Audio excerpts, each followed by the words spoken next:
Olá, pessoal! Bom dia, boa tarde, boa noite para vocês que me assistem de qualquer lugar do mundo, a qualquer horário aí no Brasil. Hoje nós vamos continuar com os nossos estudos do livro A Caminho da Luz e hoje iremos começar o capítulo 19. Eu sempre esqueço os títulos, gente, como que pode, né? Esse aqui é Capítulo 19, As Cruzadas e o Fim da Idade Média. Vamos começar? As Cruzadas e o Fim da Idade Média. As Primeiras Cruzadas.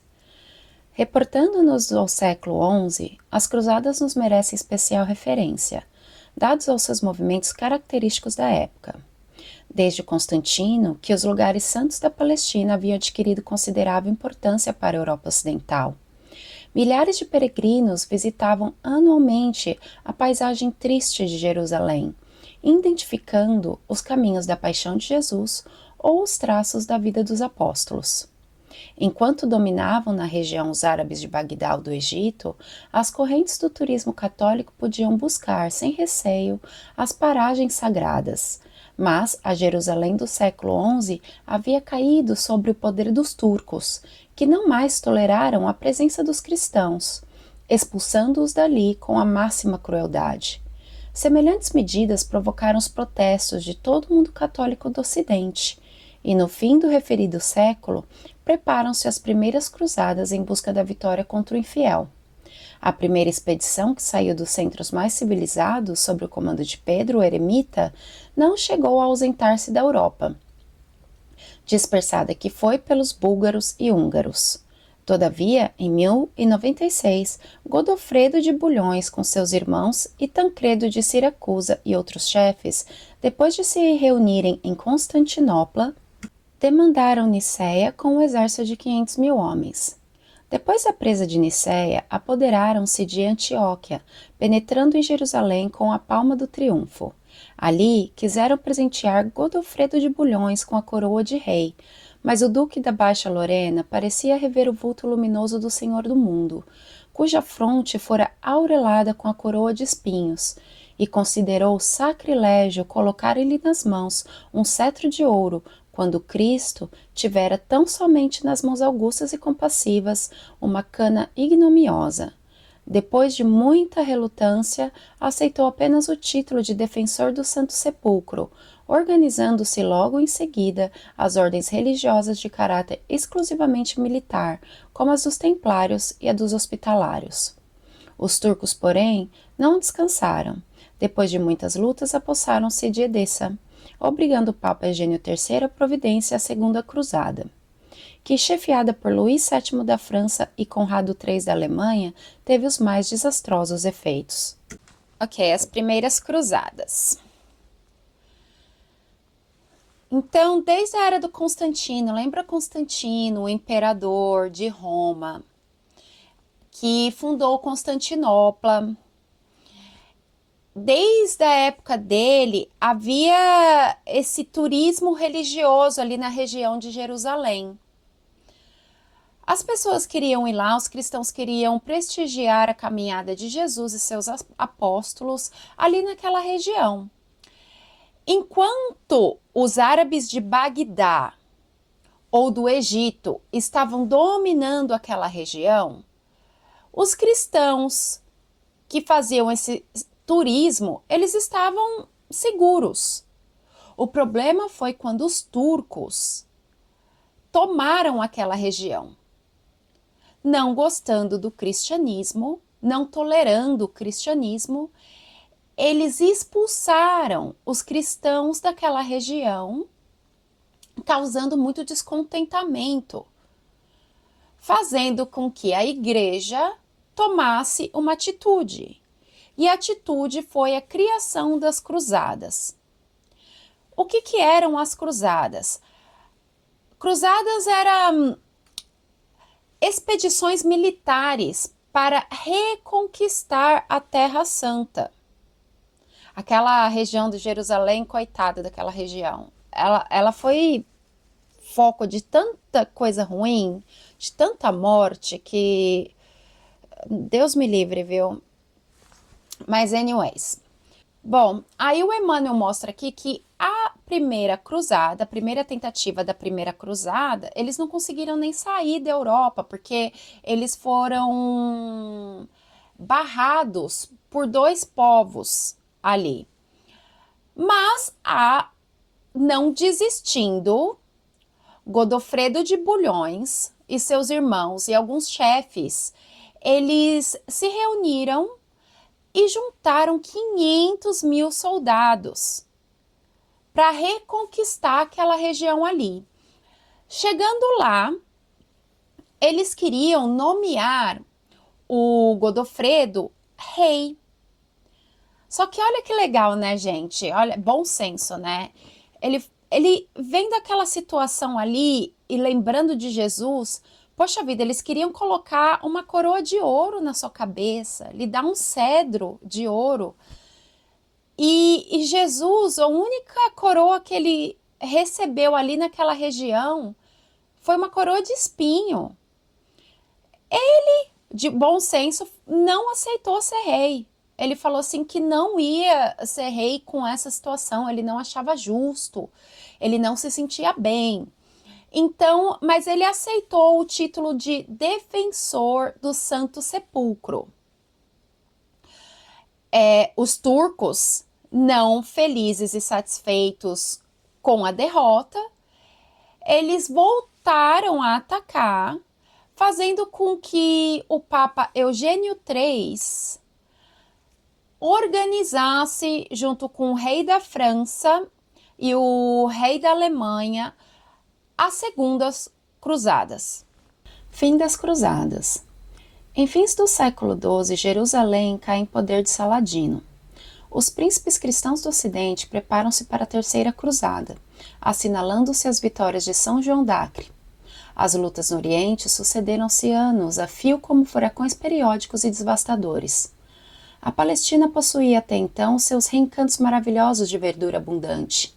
A Galileia era um vasto jardim, cheio de perfumes e de flores, mas tantos foram os embates dos exércitos inimigos, tantas as lutas de extermínio e de ambição, que a própria natureza pareceu maldizer para sempre os lugares que mereciam o amor e o carinho dos homens.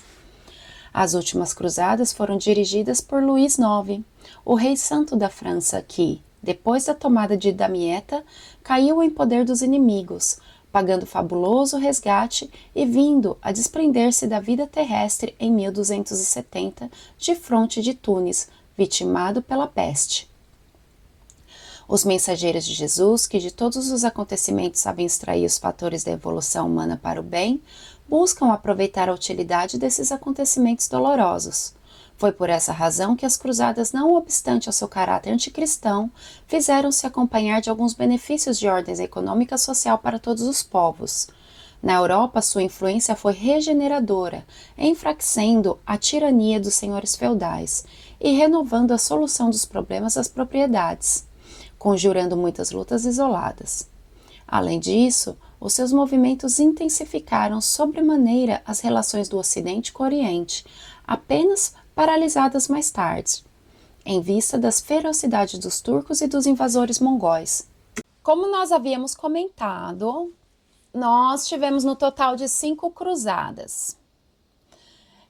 E entre turcos, essa guerra entre turcos e cristãos. E é legal que o Emmanuel comenta aqui que ali a região da Galiléia era uma região bonita.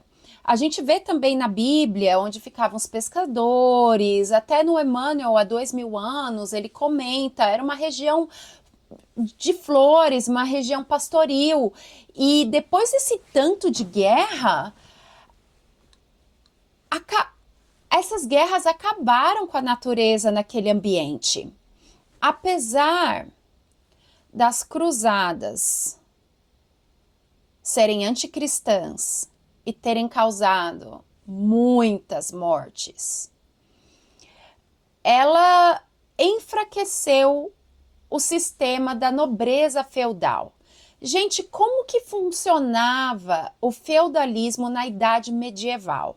Lembra que quando a gente estava estudando o fim do Império Romano e início do feudalismo da Idade Média, A gente comentou que muitos historiadores comentam, meu Deus, nós tivemos uma regressão evolutiva.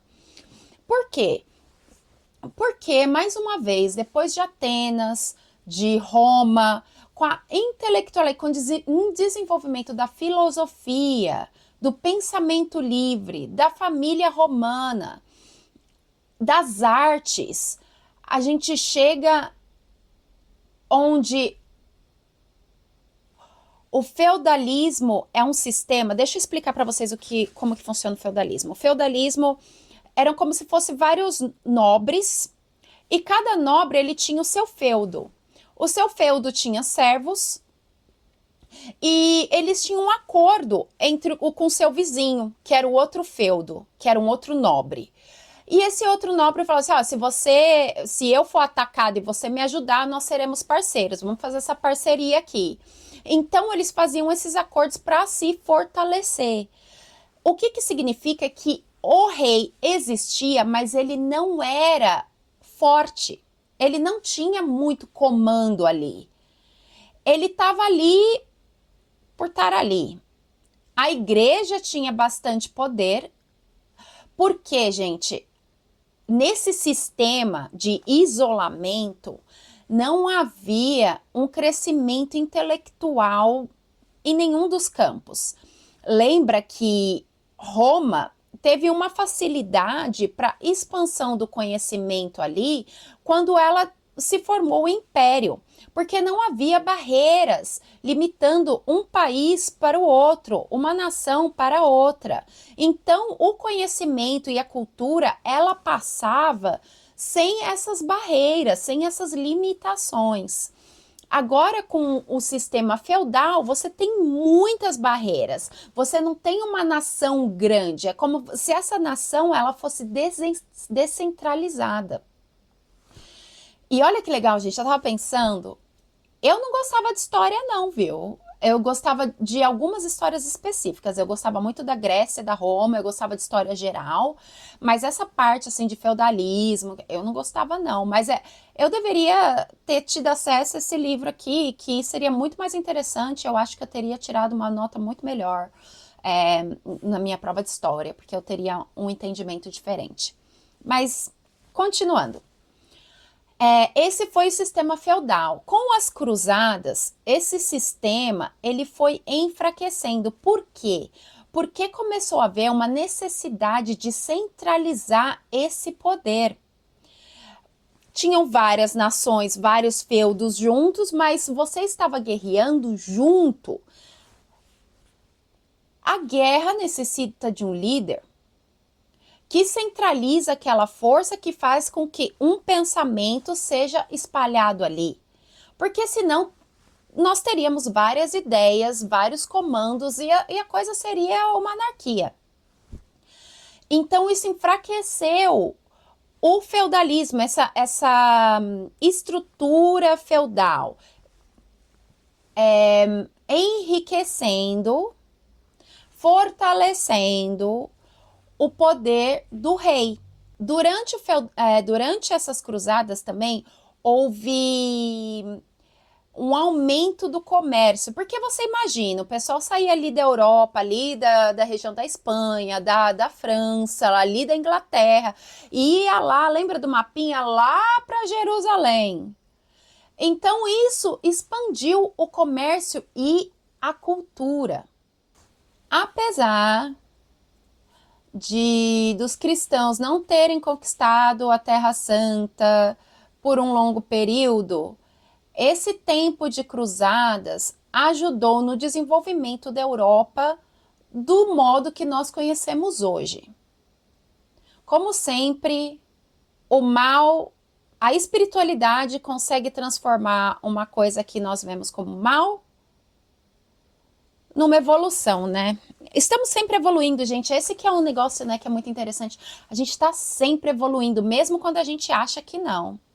Mas graças a Deus nós temos essa ajuda espiritual, porque senão nossa evolução seria um passinho de formiga a cada dia. Os esforços dos emissários do Cristo. No infinito, reúnem-se os emissários do Divino Mestre, em assembleias numerosas sob a égide do seu pensamento misericordioso, organizando novos trabalhos para a evolução geral de todos os povos do planeta. Lamentam a inabilidade de muitos missionários do bem e do amor, que, partindo dos espaços saturados dos melhores e mais santos propósitos, experimentam no orbe a traição das suas próprias forças, influenciados pela imperfeição rude do meio a que foram conduzidos. Muitos deles se deixavam deslumbrar pela riqueza efêmera, mergulhando no oceano das vaidades, dominadoras estacionando nos caminhos evolutivos, e outros, como Luís IX de França, excediam-se no poder e na autoridade, cometendo atos de quase selvageria, cumprindo seus sagrados deveres espirituais com poucos benefícios e amplos prejuízos gerais para as criaturas. Mas compelidas pelas leis do amor que regem o universo, essas entidades compassivas jamais negaram do alto o seu desvelado concurso a favor do progresso dos povos, procurando aperfeiçoar as almas e guiando os missionários do Cristo através dos mais espinhosos caminhos. Olha, gente, tem dois trechos nesse capítulo 19 que eu acho muito legal a gente parar para pensar. Um deles é esse aqui, nesse trecho do esforço dos emissários de Cristo. Aqui Emmanuel relata o que estava acontecendo ali no mundo espiritual. Muitos espíritos missionários, eles estavam saindo ali do plano espiritual com toda boa vontade da vida, querendo ali realizar sua tarefa, ajudar na evolução. Só que quando eles reencarnaram com o véu do esquecimento, é claro que influenciado pela cultura, crescidos com pais gananciosos, com toda aquela gente na sua volta que pensa de uma forma pequena, você acaba adquirindo aqueles pensamentos e mesmo tendo um coração muito bom, acaba sendo influenciado e aquelas coisas, aquela escuridão, aquelas sombras que você ainda tem que trabalhar dentro de você, acaba vindo à tona nesses períodos, fazendo com que você fale de falhar no seu objetivo, na sua tarefa. Então, muitos deles ficaram perdidos ali com a ganância, com a luxúria, com o dinheiro, com o ego, não fazendo o seu papel, ou pior, piorando a situação ali daquela comunidade, aquela situação reencarnatória, porque lembra de Roma, Emmanuel tocou muito nesse ponto. As escolhas de Roma, as escolhas da Igreja Católica trouxeram muitos karmas, muitas reencarnações. E aí isso me faz pensar na nossa missão. Nós, aqui, não temos uma missão grande, às vezes temos, não sei, mas a maioria de nós, a nossa missão é nos melhorar, melhorar aquelas pessoas que estão à nossa volta, que trabalham com a gente, da nossa família, passar aquela situação com elas. O Chico sempre dizia, se você não gosta daquela pessoa, é melhor você começar a trabalhar agora, porque ela vai ser um membro da sua família. Você escolhe hoje os membros da sua família da reencarnação que vem, né? E é muito verdade, gente. E aí a gente vem aqui com essas missões e a gente falha. E a gente falha porque a gente entra nessa escuridão, entra na pressa da comunidade, a gente tem que trabalhar, a gente tem que não sei o quê, acaba não querendo pensar e perdendo tempo com coisas insignificantes que não vão trazer nenhum conhecimento espiritual, nenhum conhecimento herói na nossa vida. E quando a gente desencarna, a gente vai lá e a gente fala,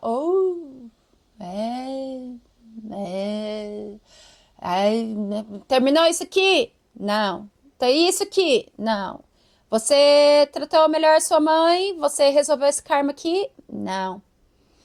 E aí você tem que voltar tudinho de novo, com as mesmas pessoas, com as mesmas tarefas, porque você falhou, porque você se acomodou.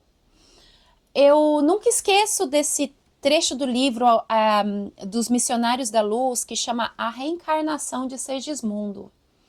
Gente, é muito bonito. Leia só esse trecho, ele tem na internet, é muito bonito. Segismundo, ele era um cara que ele ajudava no mundo espiritual, ele dava palestras, ajudava com que as pessoas entendessem a reencarnação antes de reencarnar, escolhessem reencarnar de novo, dando palestras, sendo amoroso. Era um cara espetacular ali no mundo espiritual. Só que ele mesmo não reencarnava. Ele tinha feito um acordo com uma moça e um moço. O moço, ele deu um tiro naquele moço numa vida passada. Eles faziam parte de um triângulo amoroso e ele matou aquele outro indivíduo, que eu esqueci o nome dele e dela, tá? Ele matou aquele indivíduo com um tiro no coração. E aí eles combinaram no mundo espiritual que ele viria como filho dos dois. Só que toda vez que ele tentava se aproximar daquele irmão que ele assassinou, ele intuitivamente aquele irmão tinha medo dele. E durante o desdobramento ele não aceitava que o Segismundo ficasse perto dele, causando uma tristeza muito grande no Segismundo. E o Segismundo também ele tinha muito medo. Ele tinha muito medo de reencarnar e mais uma vez errar. E é o que nós temos que avaliar todo o tempo, gente, porque foi ali, quando eu tava lendo aquele livro, isso veio na minha cabeça, eu fiquei pensando, aí eu falei assim, eu não quero errar de novo, eu não quero errar as mesmas coisas. E foi naquele momento que eu tava lendo aquele livro que eu decidi que eu vou dar sempre o meu melhor nessa reencarnação. Que eu vou fazer o meu melhor, que eu não vou ficar dando desculpa, que eu não vou ficar culpando o outro, que eu vou tentar trabalhar em mim, porque quem que tem que trabalhar no outro é o outro. Eu não quero voltar com os mesmos karmas. E foi ali, naquele momento, que eu decidi isso. Fica a reflexão, gente, lê esse trecho, porque ele é muito bom. Pobreza intelectual. No século XIII estava definitivamente instalado o governo real, desaparecendo as mais fortes expressões do feudalismo. Cada região europeia tratava de concatenar todos os elementos precisos à organização de sua unidade política. Mas a verdade é que os meios escassos de instrução não permitiam uma existência intelectual mais avançada. Os estados que se levantaram organizavam as suas construções à sombra da igreja, que tinha o interesse em não dilatar os domínios da educação individual, receosa de interpretação que não fossem propriamente dela. Os pergaminhos custavam verdadeiras fortunas, e o livro era dificilmente encontrado.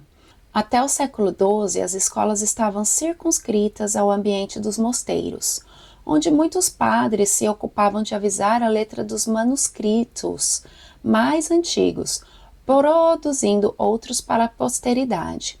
A ciência, cuja linha ascensional guarda o seu ponto de princípio na curiosidade ou na dúvida, bem como a filosofia, que se constitui das mais altas indagações espirituais, estavam totalmente escravizadas à teologia. Então, senhora absoluta de todas as atividades do homem, com poderes de vida e morte sobre as criaturas, considerando-se os direitos absurdos do Tribunal da Inquisição depois do século XIII, quando, sob a inspiração do alto, já se haviam fundado universidades importantes como a de Paris e de Bolonha, que serviram de modelo as de Oxford, Coimbra e Salamanca. Aqui só voltando, lembra da pobreza que eu falei para vocês, que como o sistema feudal eram como se fosse fazendas, gente, como se fosse fazendas de muitos hectares. Só que tinha um sistema de, não era escravidão, mas era escravidão que a mobilidade social era muito difícil lá também. Um servo, ele nunca seria um nobre. E nem um membro do clero, né? Então, Pegando esse contexto histórico, é muito difícil você desenvolver cultura, você desenvolver intelecto em uma sociedade assim, onde você não tem muita mobilidade, onde as pessoas fazem as mesmas coisas todos os dias. Não há muita novidade ali, não há muita coisa diferente. E o que acontece então? O desenvolvimento intelectual ele ficou limitado nessa época medieval. A instituição mais intelectualizada era a igreja, que não estava interessada em espalhar, em expandir o seu conhecimento. Por quê, gente? Porque ela não queria ser questionada, ela queria falar o que ela quisesse e ninguém questionaria, porque as pessoas não sabiam ler, as pessoas não sabiam interpretar, as escrituras eram muito caras, pouca gente tinha livros. Então, a filosofia, ela não foi desenvolvida. A filosofia, gente, filosofia é super importante. Muitas das pessoas não entendem o que é filosofia. A filosofia é uma matéria muito importante na formação de qualquer sociedade, porque ela desenvolve o pensamento livre. Você observa, você desenvolve um pensamento, você desenvolve teorias, e isso não era bem quisto pela igreja. A filosofia, naquela época, ela estava totalmente escravizada pela teologia. E o que é a teologia? É o estudo da religião, que naquele caso do cristianismo, de conduta, do jeito que a igreja queria. Mas, para nossa sorte, como a espiritualidade está sempre agindo, já havia uma movimentação para a criação de universidades. Renascimento. A esse tempo, opera-se um verdadeiro renascimento na vida intelectual dos povos mais envolvidos do mundo europeu. A universidade se constituída de 4 faculdades: teologia, medicina, direitos e artes, reunindo milhares de inteligências ávidas de ensino, que seriam os grandes elementos de preparação do porvir. Rogério Bacon, franciscano inglês, notável por seus estudos e iniciativas, é um dos pontos culminantes dessa renascença espiritual. A Igreja, contudo, proibindo o exame e a livre opinião, prejudicou esse surto evolutivo máximo no capítulo da medicina, que, desprezando a observação atenta de todos os fatos, se entregou à magia, com sérios prejuízos para as coletividades. Favorecida pela necessidade dos panoramas imponentes do culto externo da religião e pela fortuna particular, a arquitetura foi a mais cultivada de todas as artes em vista das grandes e numerosas construções então em voga. Com a influência indireta dos guias espirituais dos vários agrupamentos de povos, consolidam-se as expressões linguísticas de cada país, formando-se as grandes tradições literárias de cada região. Bom, com a criação das universidades, essas universidades, o que elas estavam ensinando? Foram as primeiras universidades, certo? Elas ensinavam 4 matérias principais, que eram teologia, o estudo da religião, medicina, direito e artes. A igreja ela interferiu no desenvolvimento da medicina. Por quê, gente? A igreja ela era vista como milagrosa. Muitas pessoas doentes, ela podia falar que a pessoa foi salva porque ela foi para a igreja.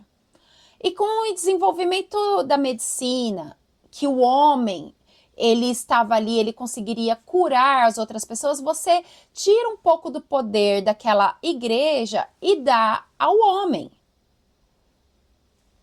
E a igreja não estava muito feliz com isso, não. Mas, contudo, porém, entretanto, ela já estava muito feliz com a arquitetura, com o desenvolvimento da arte. Principalmente porque, gente, quando a gente estuda o Renascimento, a Era Medieval, eu lembro que uma das coisas para a gente caracterizar uma obra renascentista de uma obra medieval era analisar a igreja. Você pode ver que a igreja, ela tem formato, uma estrutura de construção totalmente diferente entre o Renascimento e a Era Medieval.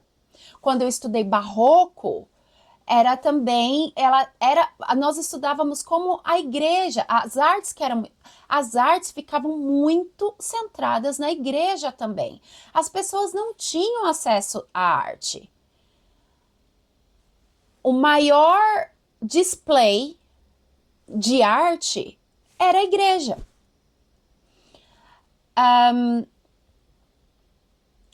E também o desenvolvimento da literatura foi acontecendo ali.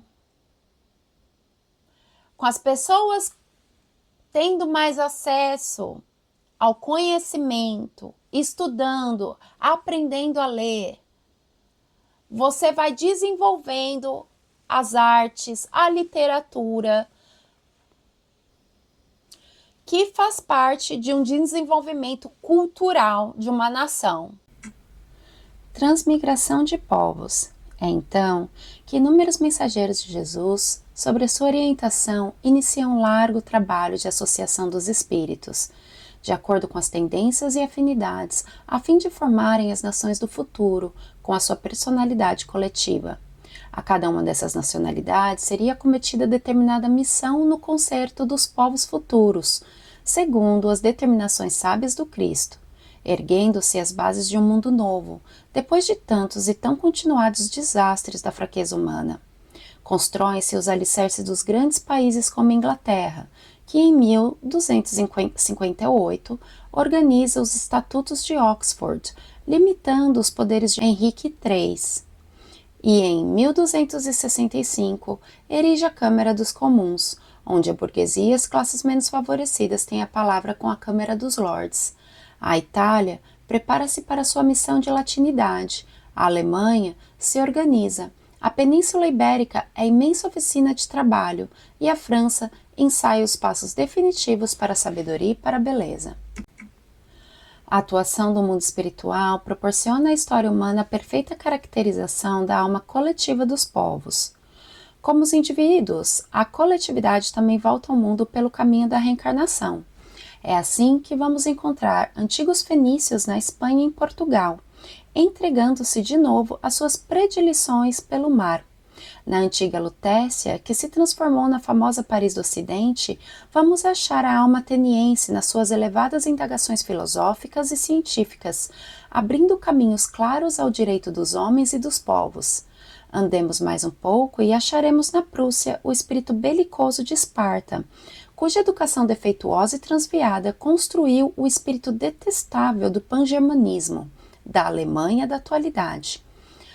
Atravessemos a Mancha e disparar-se-no-Azar na Grã-Bretanha, a edilidade romana, com sua educação e sua prudência, retomando de novo as rédeas perdidas do Império Romano, para beneficiar as almas que aguardaram por tantos séculos a sua proteção e o seu auxílio. Essa é a outra parte. Lembra que eu comentei com você que tiveram duas partes nesse capítulo que eu acho legal a gente parar e pensar. A outra parte é essa aqui, na transmigração de povos.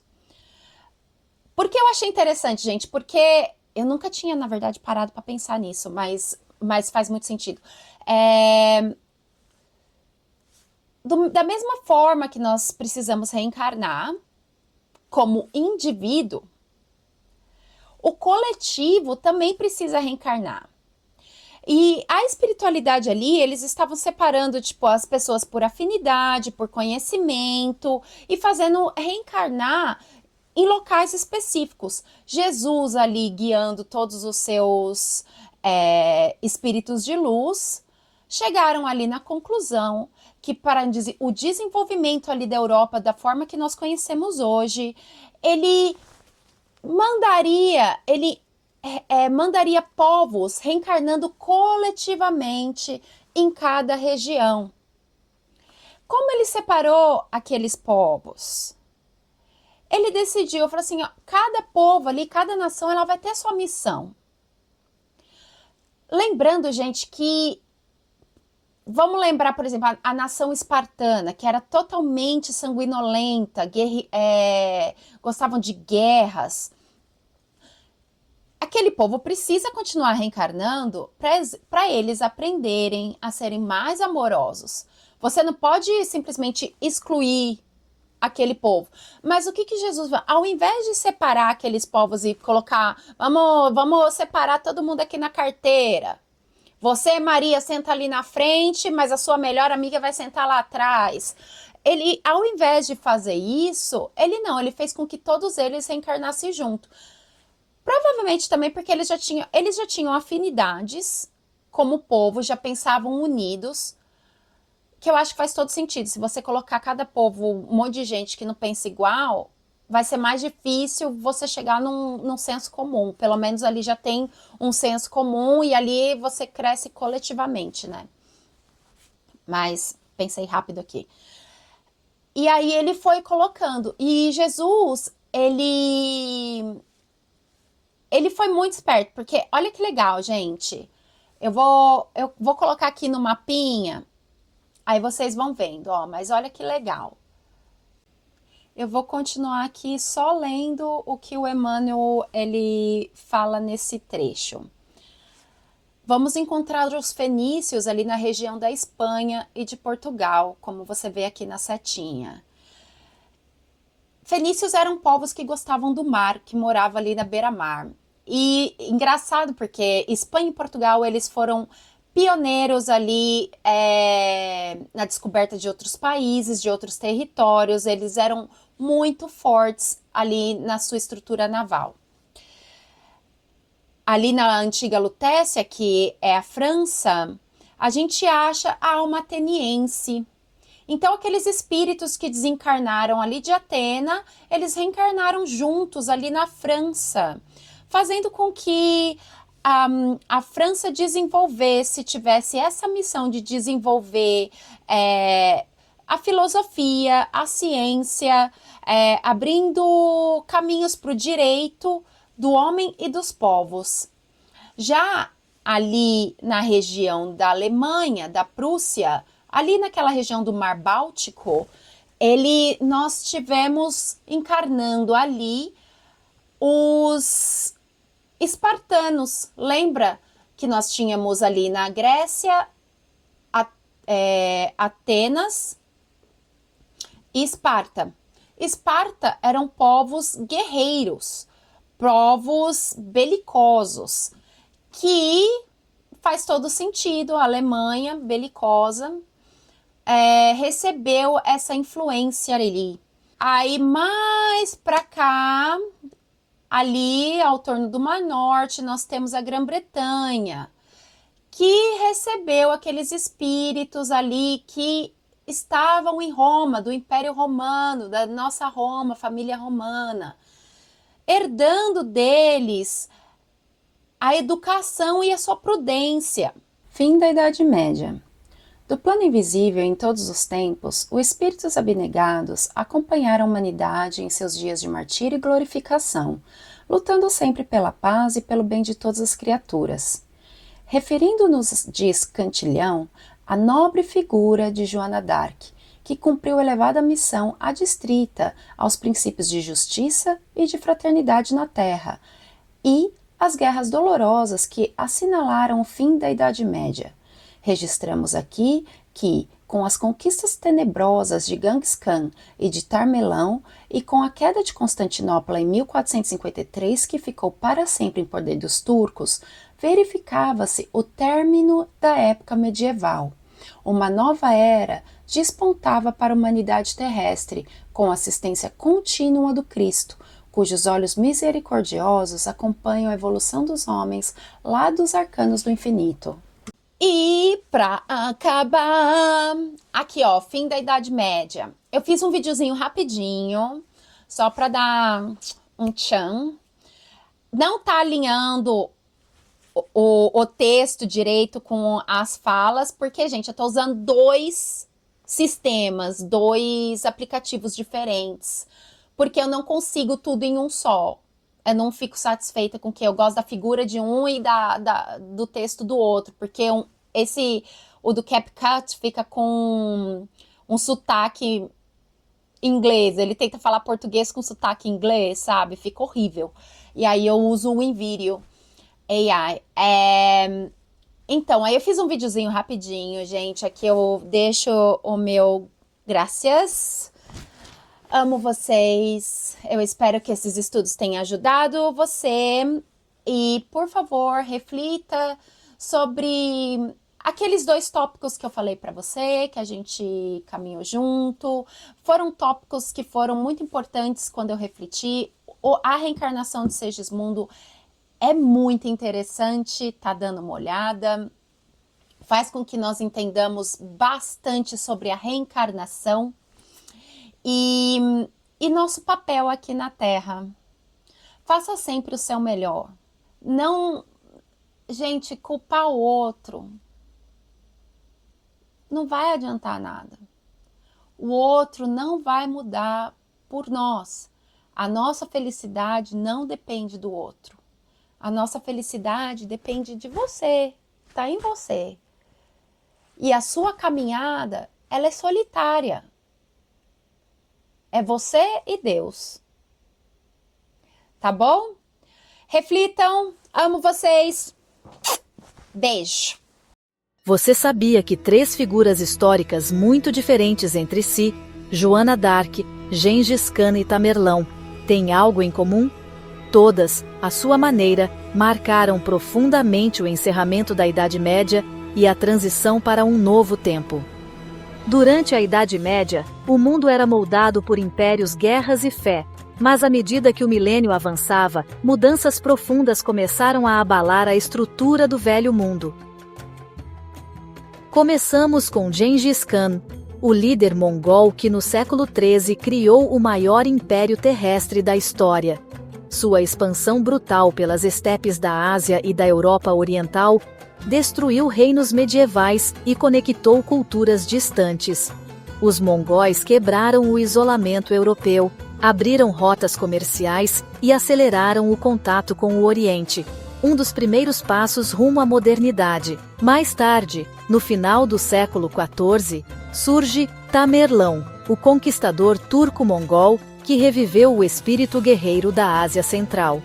Suas campanhas sangrentas contra o Império Otomano e outros povos muçulmanos enfraqueceram regiões inteiras.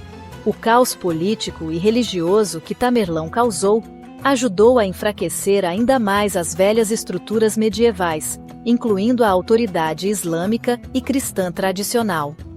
Enquanto isso, no coração da Europa, surge uma figura inesperada. Joana d'Arc, camponesa, mística e guerreira, liderou os franceses contra os ingleses na Guerra dos 100 Anos.